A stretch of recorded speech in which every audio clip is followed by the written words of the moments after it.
السلام علیکم ورحمۃ اللہ وبرکاتہ۔ محترم دینی بھائیوں اور بہنوں اور عزیز طالبات، بسم اللہ الرحمن الرحیم وبہ نستعین۔ کل ہم لوگ پہلے والے درس میں 12واں باب کتاب الایمان کا 12واں باب پڑھ رہے تھے، اور اس کے اندر امام بخاری رحمۃ اللہ علیہ نے جو حدیث نقل کی ہے اس حدیث کی تشریح ہو گئی، اور ترجمہ الباب کا مقصد کیا ہے وہ بھی سامنے بات آ گئی تھی، اور اس حدیث سے ہم عملی زندگی کے اندر کیا فائدہ حاصل کر سکتے ہیں اس سے متعلق بھی بات کل آ گئی۔ اب آج 13واں باب پڑھتے ہیں جو امام بخاری رحمۃ اللہ علیہ نے کتاب الایمان کے اندر یہ قائم کیا ہے۔ تو یہ ہے باب قول النبی صلی اللہ علیہ وسلم انا عالمکم باللہ وان المعرفة فعل القلب لقوله تعالی ولكن يؤاخذكم بما كسبت قلوبكم۔ به قال حدثنا محمد بن سلام قال اخبرنا عبدة عن هشام عن أبيه عن عائشة رضي الله عنها قالت كان رسول الله صلى الله عليه وسلم إذا أمرهم من الأعمال بما يطيقون۔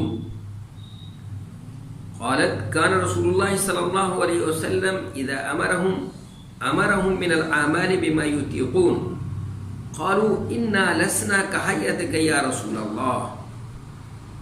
إن الله قد غفر لك ما تقدم من ذنبك وما تأخر،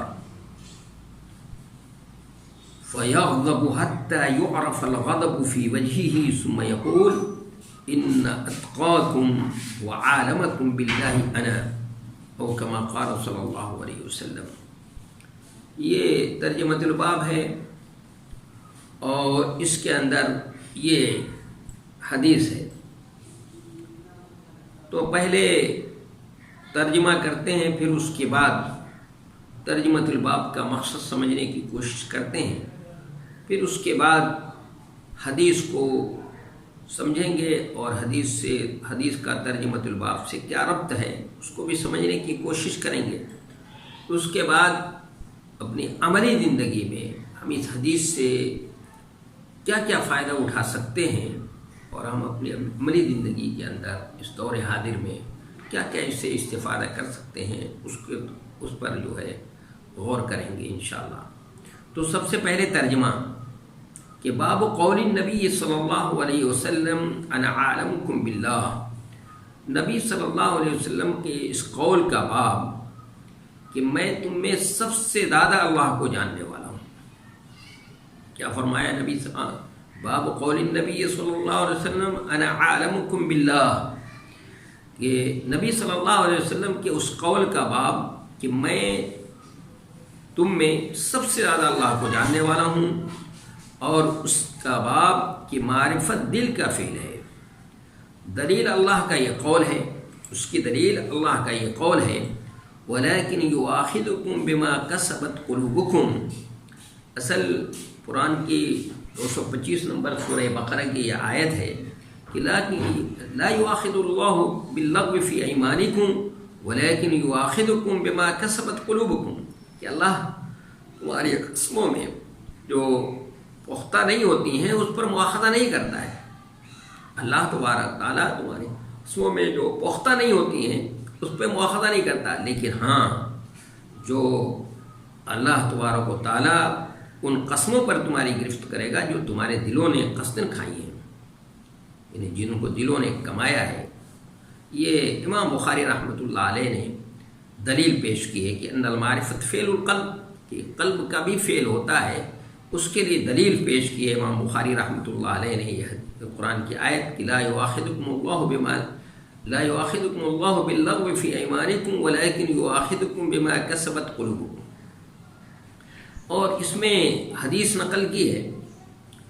کہ بہی قال حدثنا محمد بن سلام، کہ ہم سے بیان کیا، امام بخاری رحمۃ اللہ علیہ فرماتے ہیں کہ ہم سے بیان کیا محمد ابن سلام نے، قال اخبرنا عبدۃ عن ہشام عن ابیہ عن عائشہ رضی اللہ عنہا قالت، انہوں نے کہا ہم کو خبر دی عبدہ نے، انہوں نے ہشام سے، انہوں نے اپنے والد عروہ سے، ہشام ابن عروہ ہیں، عروہ سے، انہوں نے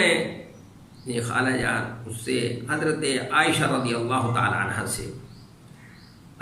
قالت حضرت عائشہ رضی اللہ تعالی عنہ نے کہا کہ کان رسول اللہ صلی اللہ علیہ وسلم اذا امرهم من الاعمال بما یطیقون، حضرت عائشہ رضی اللہ عنہ نے کہا کہ رسول اللہ صلی اللہ علیہ وسلم جب صحابہ کو کوئی حکم دیتے تو انہی کاموں کا حکم دیتے جن کی وہ طاقت رکھتے۔ قالوا انا لسنا کہیئتک یا رسول اللہ، اور صحابہ کرام نے رسول اللہ صلی اللہ علیہ وسلم سے عرض کرتے ہوئے، اللہ کے رسول صلی اللہ علیہ وسلم سے عرض کرتے ہوئے کہا ہم آپ کی طرح نہیں ہیں۔ انہوں نے کیا کہا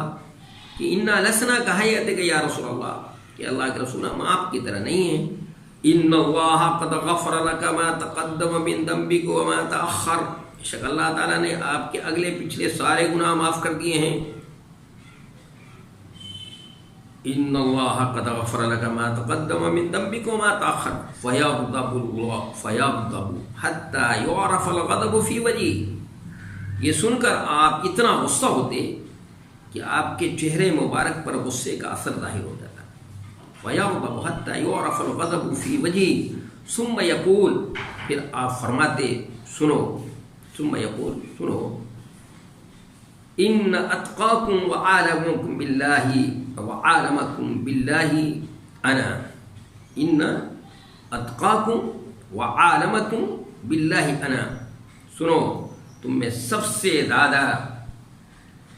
اللہ سے ڈرنے والا اور تم میں سب سے زیادہ اللہ کو جاننے والا میں ہوں۔ یہ نبی صلی اللہ علیہ وسلم کی یہ حدیث ہے جس کو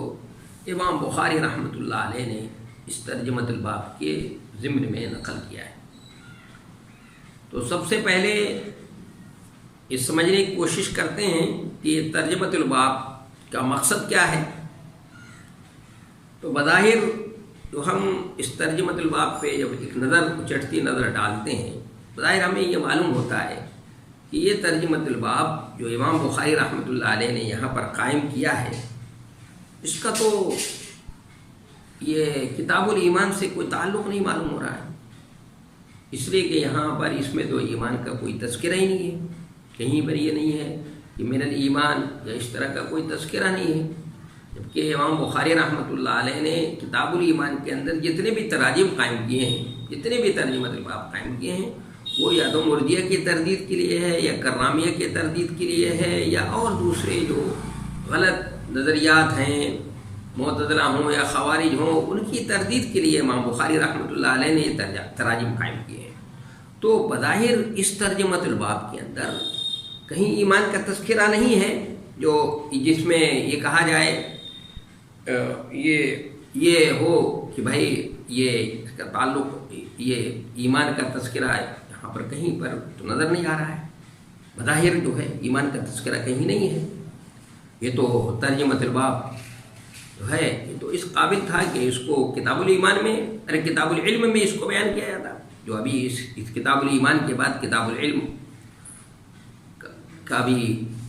بیان آ رہا ہے، اس میں اس کا تذکرہ ہونا چاہیے۔ لیکن اگر صحیح معنوں میں اگر ہم غور کریں تو معلوم ہوگا کہ ہاں یہ جو ترجمۃ الباب یہاں پر امام بخاری رحمۃ اللہ علیہ نے قائم کیا ہے، اس ترجمۃ الباب کا کیا ہے،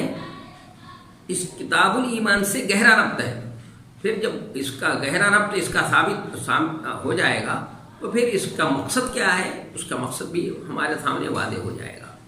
دیکھیے امام بخاری رحمۃ اللہ علیہ فرماتے ہیں، نے نقل کیا ہے کہ باب قول النبی صلی اللہ علیہ وسلم انا اعلمکم باللہ، میں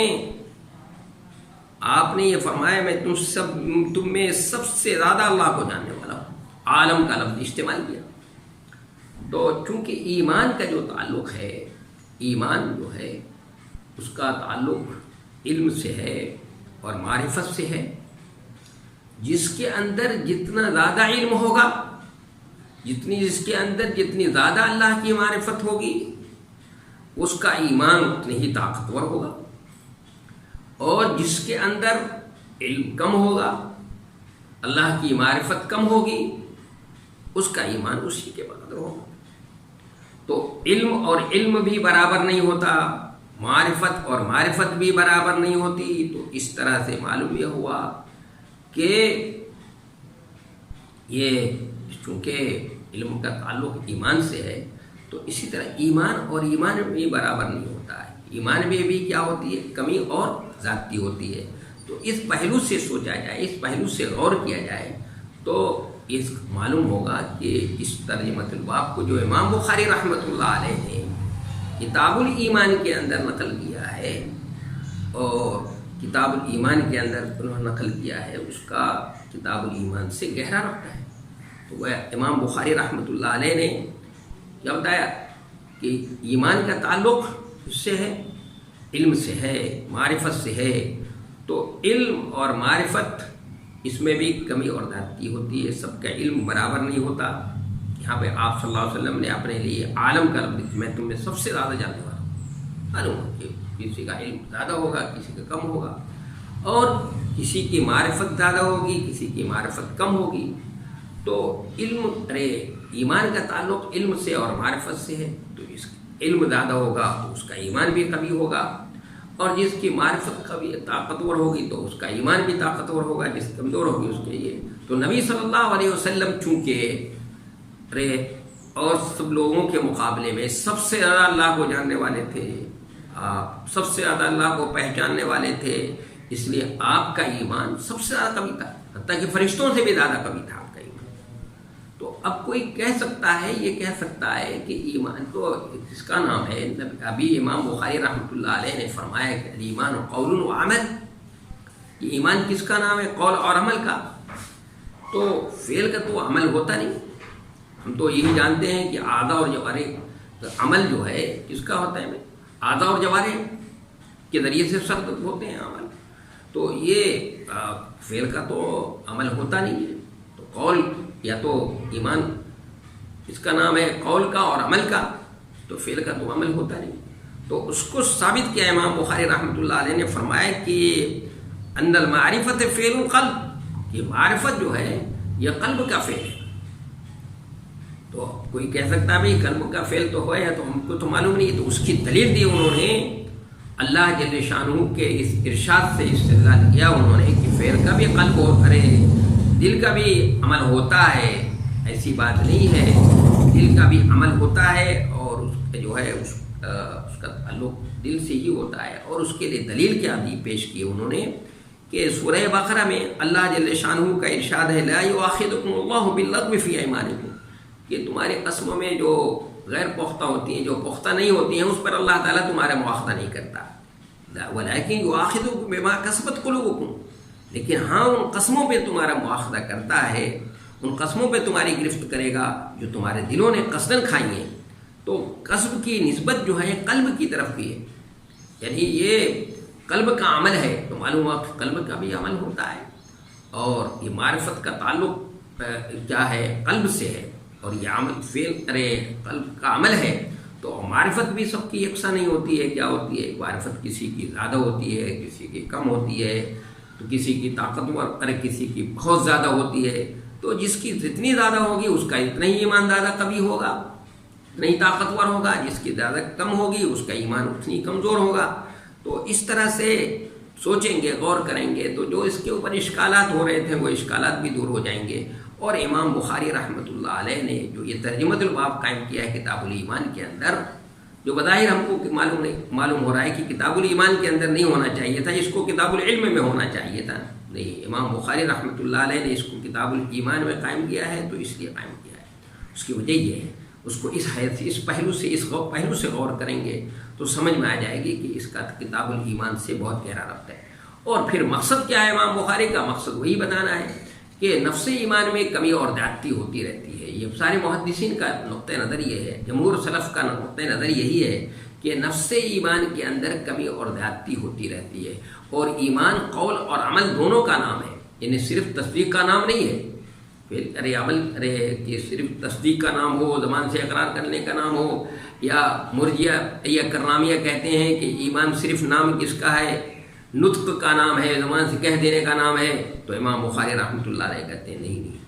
ایمان نام ہے قول اور عمل کا۔ ایمان نام ہے زبان دل سے تصدیق کرنا، زبان سے اقرار کرنا، اور اعضاء اور جوارح کے ذریعے سے یا دل کے ذریعے سے اس کے مطابق عمل کرنے کا نام جو ہے کیا ہے، ایمان ہے۔ تو اس وہاں پر کرامیہ کی تردید جو ہے، کرامیہ کی یا مرجیہ کی اور دوسرے اس طرح کے لوگ جو صرف تصدیق کہتے ہیں، اور جو لوگ کہتے ہیں کہ صرف ایمان معرفت کا نام ہے یا صرف نطق کا نام ہے، ان کی جو ہے گویا تردید کرنا چاہتے ہیں امام بخاری رحمۃ اللہ علیہ یہاں پر۔ تو میں سمجھتا ہوں کہ بات جو ہے یہ واضح ہو گئی کہ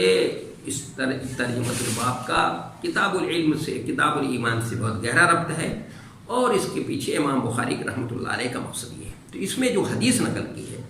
جس کی راویہ جو ہیں ام المومنین حضرت عائشہ صدیقہ رضی اللہ تعالیٰ عنہ ہے۔ حضرت ام المومنین حضرت عائشہ صدیقہ رضی اللہ تعالیٰ عنہ کا بہت اونچا مقام ہے، امہات المومنین میں بھی بہت اونچا مقام ہے ان کا۔ یہ بہت ہی زیرک خاتون تھیں، نبی علیہ الصلاۃ والسلام کے انتقال کے بعد تقریباً 50 سال زندہ رہیں، اور امت کو دین کے مسائل، خاص طور سے گھریلو مسائل جتنے ہیں، سب انہی کے ذریعے سے، زیادہ تر انہی کے ذریعے سے ہم تک پہنچے ہیں۔ تو اس لیے یہ جو 7 خوش نصیب ہیں مکثرین حدیث، جنہوں نے کثرت سے جناب نبی کریم صلی اللہ علیہ وسلم کی حدیثیں ہم تک نقل کی ہیں، ان میں سے ام المومنین حضرت عائشہ رضی اللہ تعالیٰ عنہ بھی ہیں۔ تو ان کا قرآن فہمی کے اندر بڑا اونچا مقام ہے، قرآن فہمی میں، حدیثوں کے سمجھنے میں، دین کو سمجھنے میں، دین کی فہمی میں بھی بہت اونچا مقام ہے۔ بڑے بڑے صحابہ کرام نے ان کے سامنے زانو تلمس طے کیا ہے، بڑے بڑے صحابہ کرام جو ہے ان کے پاس آیا کرتے تھے، اور صحابیات کو بھی درس دیا کرتی تھیں، صحابہ کرام کو بھی درس دیا ہے۔ بڑے بڑے صحابہ عبداللہ ابن عباس بھی ان کے شاگرد ہیں، جو رئیس المفسرین جن کو کہا جاتا ہے۔ قرآن فہمی میں بڑا اونچا مقام ہے۔ علامہ سید سلیمان ندوی رحمۃ اللہ علیہ نے سیرت عائشہ لکھا ہے، اس کتاب میں بڑی تفصیل سے انہوں نے ان کے قرآن فہمی کہ قرآن کے اندر جو ہے ان کے جو گہرائی اور گہرائی جو ان کو حاصل تھی، اور قرآن کے اندر سے جو نقطے وہ نکالا کرتی تھیں، قرآن کا فہم جو ان کا بڑا دقیق اور عمیق فہم تھا، اس پہ جو ہے بہت تفصیلی بحث کی ہے۔ یعنی چونکہ بہت اونچا، نبی صلی اللہ علیہ وسلم سے ہر چیز کے بارے میں معلوم کیا کرتے تھے، اس کے پیچھے نبی صلی اللہ علیہ وسلم سے جو ان کی شادی کرائی گئی اس کے پیچھے یہ مقصد تھا، تاکہ گھریلو مسائل جو ہیں، خاص طور سے خانگی مسائل، خاندانی مسائل، اندرون خانہ کے مسائل امت تک ان کے ذریعے سے منتقل ہو، اور یہ امت کی بیٹیوں کو اور امت کے جو لوگ ہیں ان کو جو ہے چھوٹے کم سن جو صحابہ ہیں ان کو سکھائیں اور بتائیں کہ نبی صلی اللہ علیہ وسلم کا معمول کیا تھا۔ تو وہ اس حدیث کی راویہ ہیں، مکثرین حدیث میں سے ہیں، کثرت سے انہوں نے نبی صلی اللہ علیہ وسلم کی حدیث کو ہم تک پہنچانے کی کیا کی ہے، کوشش کی ہے، اور بہت ہی زیرک تھیں، بہت ہی سوجھ بوجھ کی مالک تھیں، اور حضرت ابوبکر صدیق رضی اللہ تعالیٰ عنہ کی چہیتی بیٹی ہیں حضرت عائشہ رضی اللہ تعالیٰ عنہ، اور نبی صلی اللہ علیہ وسلم کی چہیتی زوج مطہرہ ہیں، ان سے روایت ہے۔ کیا فرماتی ہیں کہ کان رسول اللہ صلی اللہ علیہ وسلم اذا امرهم من الاعمال بما یطیقون، بتاتی ہیں کہ رسول اللہ صلی اللہ علیہ وسلم جب صحابہ اکرام کو حکم دیتے تو انہی کاموں کا حکم دیتے جن کی وہ طاقت رکھتے تھے۔ یعنی آپ صلی اللہ علیہ وسلم صحابہ اکرام کو جو بات بتاتے تھے، دیکھیے جو بھی نفلی کام کرنے کے لیے کہتے تھے آپ صلی اللہ علیہ وسلم، اور نفلی کام کرنے کی ان کو دعوت اور تبلیغ کرتے تھے، ان کو حکم دیتے تھے، تو وہی کام کہتے تھے جو ان کی طاقت کے مطابق ہوتا، جس کو وہ آسانی کر سکتے تھے اور مداومت کے ساتھ کر سکتے تھے۔ فرائض کی بات نہیں ہو رہی ہے، فرائض کی بات نہیں ہو رہی ہے یہاں پر، فرائض کی بات نہیں کر رہی ہیں وہ، یعنی فرائض تو اللہ نے جو ہمارے اوپر جو چیزیں فرض کی ہیں وہ تو ہماری طاقت کے ہمارے بقدر ہی ہیں، اس میں طاقت سے زیادہ کا مکلف اللہ تعالیٰ نے ہم کو نہیں بنایا ہے۔ جن چیزوں کو بھی ہمارے اوپر فرض کیا ہے، روزہ فرض کیا ہے یا نمازیں فرض کی ہیں یا کوئی بھی چیز کو فرض کیا اللہ تعالیٰ نے، وہ چیزیں ہمارے اوپر ہماری طاقت سے، ہماری وسعت سے زیادہ نہیں ہیں، اس لیے کہ لا یکلف اللہ نفسا الا وسعها، اللہ تعالیٰ کسی کو اس کی طاقت سے زیادہ کا مکلف نہیں بناتا ہے، تو اللہ نے طاقت سے زیادہ کا مکلف ہی نہیں بنایا فرائض کے اندر۔ لیکن یہاں پر بات جو ہو رہی ہے وہ ہو رہی ہے نوافل کے سلسلے میں، کہ نوافل کے سلسلے میں جو مستحبات ہیں، نوافل ہیں، یہ جو وہ غیر فرائض کے علاوہ جو کام کسی کام کا حکم دیتے تھے نبی صلی اللہ علیہ وسلم، تو آپ صلی اللہ علیہ وسلم اس میں اس بات کی رعایت کرتے تھے کہ صحابہ کرام کو تعلیم دیتے وقت اس چیز کا حکم دیتے تھے، اس کاموں کا جس کی وہ طاقت رکھتے تھے، کیونکہ مقصد کیا ہوتا تھا؟ مقصد یہ ہو کہ بھائی بسہولت آسانی کے ساتھ لوگ اس کام کو کر سکیں اور مسلسل کریں، اس لیے کہ افضل الاعمال ما دیم وإن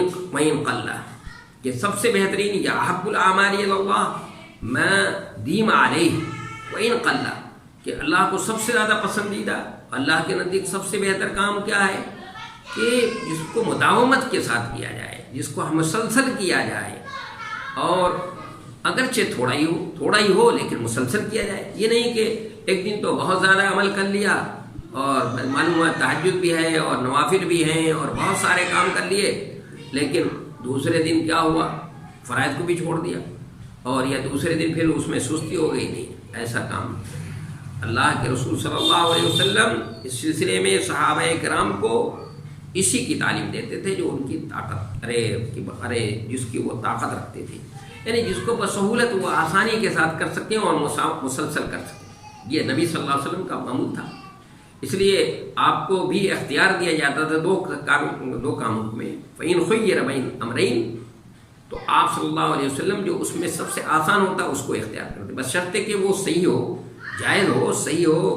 ہمارے معروف کا معاملہ ہو، تو اس میں جو آسان ہوتا اسی کو اختیار کرتے تھے آپ صلی اللہ علیہ وسلم، جو اس میں مشکل ہوتا تھا اس کو بھی اختیار نہیں کرتے تھے۔ اس لیے اپنی امت کے سلسلے میں، اپنی امت کی رہنمائی کے سلسلے میں بھی آپ کا معمول یہی تھا کہ انہیں ان کاموں کا حکم دیتے جن کی وہ طاقت رکھتے تھے۔ ایسا نہیں کرتے تھے آپ کہ ان کو بہت زیادہ جو ہے چیزوں کا، جیسے عبداللہ بن عمرو بن العاص رضی اللہ تعالیٰ عنہ نبی صلی اللہ علیہ وسلم کے پاس آئے، انہوں نے کہا اللہ کے رسول صلی اللہ علیہ وسلم مجھے مسلسل روزہ رکھنے کی اجازت دے دیجیے۔ آپ نے فرمایا نہیں، تو انہوں نے کہا اللہ کے رسول میں طاقت رکھتا ہوں، میں مسلسل یہ کام کر سکتا ہوں، آپ نے فرمایا نہیں۔ ہمارے بھائی حضرت داؤد کا جو طریقہ روزہ رکھنے کا، ایک دن روزہ رکھتے تھے، ایک دن افطار کرتے تھے، وہ یہ طریقہ زیادہ بہتر ہے، جا تم یہ کرو، لیکن وہ اصرار کرتے رہے اور یہ کیا۔ اسی طرح قرآن کے بارے میں کہ اللہ کے رسول مجھے روزانہ ایک مکمل ایک قرآن پڑھنے کی اجازت دے دیجیے، آپ نے فرمایا نہیں، بہت زیادہ ہے، آپ نے فرمایا 30 دن کے اندر، کہا نہیں اللہ کے رسول مجھے اور زیادہ یہ کر دیجیے، تو آپ نے آخر میں یہ فرمایا کہ 6 دن، کم سے کم 6 دن کے اندر جو ہے پورا قرآن مکمل کرو، اس سے کم میں نہیں۔ تو بعد میں وہ خود کہتے ہیں آخر عمر میں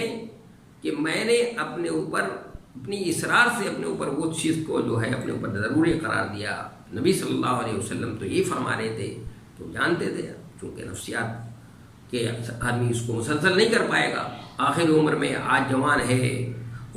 جوان ہے، طاقت ہے، قوت ہے، تو آج آسانی ہے، کر رہا ہے، لیکن یہ کہ اس کو ہمیشہ کر لے جانا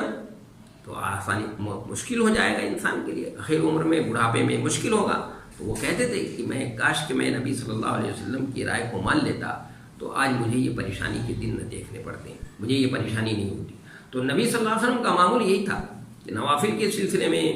جو یعنی مستحبات ہیں، جو اس طرح کے کام ہیں، نوافل نفلی کام ہیں، اس میں صحابہ کرام کی طاقت کے بقدر ہی آپ صلی اللہ علیہ وسلم صحابہ کرام کو حکم دیتے تھے۔ تو حضرت عائشہ رضی اللہ تعالیٰ عنہ کہتی ہیں کہ صحابہ کرام نے رسول اللہ صلی اللہ علیہ وسلم سے عرض کیا کہ اللہ کے رسول صلی اللہ علیہ وسلم، ہم آپ کی طرح نہیں ہیں، آپ کے تو اگلے پچھلے اللہ تعالیٰ نے گناہ معاف کر دیا ہے، آپ تھوڑا سا بھی عمل کر لیں تو آپ کے لیے کافی ہے۔ یہ سن کر کہتی ہیں حضرت عائشہ صدیقہ رضی اللہ تعالیٰ عنہ کہ آپ اتنا زیادہ غصہ ہوتے تھے کہ آپ کے چہرے مبارک پر غصے کا اثر ظاہر ہو جاتا۔ پھر آپ فرماتے سنو، تم میں سب سے زیادہ میں اللہ سے ڈرنے والا ہوں اور تم میں سب سے زیادہ اللہ کو جاننے والا ہوں، میں جاننے والا ہوں۔ جیسے ام المومنین حضرت عائشہ صدیقہ رضی اللہ تعالیٰ عنہ کے پاس لوگ آئے، 3 لوگ آئے صحابی، اور انہوں نے اس لیے آئے تھے کہ تاکہ نبی صلی اللہ علیہ وسلم کا معمول معلوم کر لیں، جو آپ صلی اللہ علیہ وسلم عمل کرتے ہیں وہی عمل ہم بھی کریں گے۔ تو وہ آئے، آپ کا معمول معلوم کیا، انہوں نے بتایا کہ بھائی کبھی روزہ رکھتے ہیں اور کبھی افطار بھی کرتے ہیں آپ صلی اللہ علیہ وسلم، اور تہجد آپ آرام بھی فرماتے ہیں اور تہجد بھی پڑھتے ہیں۔ تو روایتوں میں آتا ہے کہ انہم تقالوہا، کہ ان لوگوں نے اس کو کم محسوس کیا، اور انہوں نے کہا کہ بھئی اللہ کے رسول کے تو اگلے پچھلے سارے گناہ معاف ہیں، اب اتنا تھوڑا سا بھی عمل کر لیں اور تو آپ کے لیے کافی ہے۔ لیکن ہمارے لیے تو ظاہر ہے کہ ہمارے تو ایسی بات نہیں ہے کہ ہمارے اگلے پچھلے گناہ معاف ہوں، اس لیے ہمیں تو زیادہ کرنا چاہیے۔ تو ان میں سے ایک نے کہا کہ میں کیا کروں گا، میں شادی نہیں کروں گا، ایک نے کہا کہ میں مسلسل روزہ رکھوں گا، اور ایک نے کہا میں مسلسل نماز پڑھوں گا راتوں کو۔ تو وہ کہہ کر چلے گئے۔ نبی صلی اللہ علیہ وسلم تشریف لے آئے، گھر تشریف لائے آپ۔ تو ام المومنین حضرت عائشہ صدیقہ رضی اللہ تعالیٰ عنہ نے فرمایا کہ ایسے ایسے لوگ آئے تھے، عرض کیا کہ اللہ کے رسول صحابہ آئے تھے، 3 فلاں آئے تھے اور آپ کا معمول معلوم کرنے آئے تھے۔ آپ کا معمول معلوم کیا انہوں نے، میں نے بتایا ان کو، تو انہوں نے اس کو کم محسوس کیا۔ ان میں سے ایک نے یہ کہا کہ میں شادی نہیں کروں گا، ایک نے کہا میں مسلسل روزہ رکھوں گا، ایک نے کہا میں مسلسل نماز پڑھوں گا۔ آپ صلی اللہ علیہ وسلم اور وہ صحابہ ناراض ہوئے، جو غصے کا تذکرہ کر رہے تھے۔ آپ ان کے ہاں گئے، آپ صلی اللہ علیہ وسلم ان کے گھر تشریف لے گئے، اور آپ نے فرمایا کہ کیا تم لوگوں نے ایسا کہا ہے؟ انہوں نے کہا ہے اللہ کے رسول ایسا کہا ہے۔ تو آپ نے فرمایا انی اعلمکم باللہ، کہ میں تم سے زیادہ اللہ سے کو جاننے والا ہوں۔ کیا مطلب؟ یعنی تم کتنا بھی عمل کر لو، کچھ بھی کر لو، تم میرے برابر نہیں ہو سکتے ہو۔ وَأَنَا أَتْقَاكُمْ لِلَّهِ، تم اللہ سے سب سے زیادہ، تم سے زیادہ ڈرنے والا ہوں، تم میرے برابر نہیں ہو سکتے ہو، ہے نا؟ تو تم نے اس طرح سے کہا ہے، لیکن میں اللہ سے تم سے زیادہ جانتا ہوں، اللہ سے زیادہ ڈرتا ہوں، لیکن میں کیا کرتا ہوں، روزہ بھی رکھتا ہوں اور افطار بھی کرتا ہوں، میں آرام بھی کرتا ہوں راتوں کو اور تہجد بھی پڑھتا ہوں، اور میں شادی بھی کرتا ہوں۔ تو جو میری سنت سے کیا کرے گا، یہ نکاح میری سنت ہے، اور جو میری سنت سے کیا کرے گا، بے رغبتی کرے گا، جو اس طرح سے کنارہ کشی اختیار کرے گا، وہ ہم فلیس منی، ومن رغب عن سنتی فلیس منی، وہ ہمیں سے نہیں ہے، مجھ سے میرا اس سے کوئی تعلق نہیں۔ یہ آپ صلی اللہ علیہ وسلم نے فرمایا۔ تو انہوں نے اس کو کم محسوس کیا کہ بھئی آپ کے تو اگلے پچھلے سب گناہ محسوس کرے معاف ہو چکے ہیں، تو ہمارے لیے تو ہم تو ایسے نہیں ہیں، ہمارا معاملہ تو ایسا نہیں ہے، تو اس لیے ہمارے تو ایسا کرنا چاہیے۔ تو آپ کو جب معلوم ہوا تو آپ ناراض ہوئے، اور اپنی ناراضگی کا اظہار آپ صلی اللہ علیہ وسلم نے صحابہ کرام کے سامنے کیا۔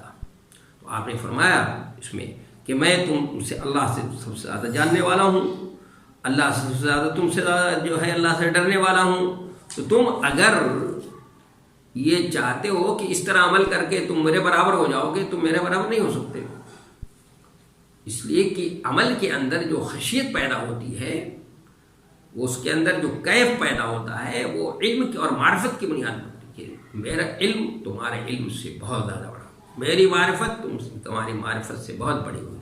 تو میرے اندر دل میں جو خشیت ہے، اور اس خشیت کے نتیجے میں جو عبادت کے اندر خشوع اور خضوع پیدا ہوتا ہے، وہ تمہاری عبادت میں نہیں ہو سکتا۔ اس لیے نبی علیہ الصلوۃ والسلام کی 2 رکعت نماز، امت کی ساری نمازیں دونوں برابر نہیں ہو سکتی ہیں۔ تو میں سمجھتا ہوں کہ اس سے نبی علیہ الصلوۃ والسلام نے فرمایا ان اتقاکم وعدکم من اللہ انا، کہ میں تم سے اللہ سے سب سے زیادہ ڈرنے والا ہوں، تم اللہ سے زیادہ جاننے والا ہوں۔ تو تم اس طرح بھی عمل کر کے تم میری برابری کرنا چاہتے ہو، میری برابری نہیں کر سکتے ہو، اس لیے میں نے تم کو جو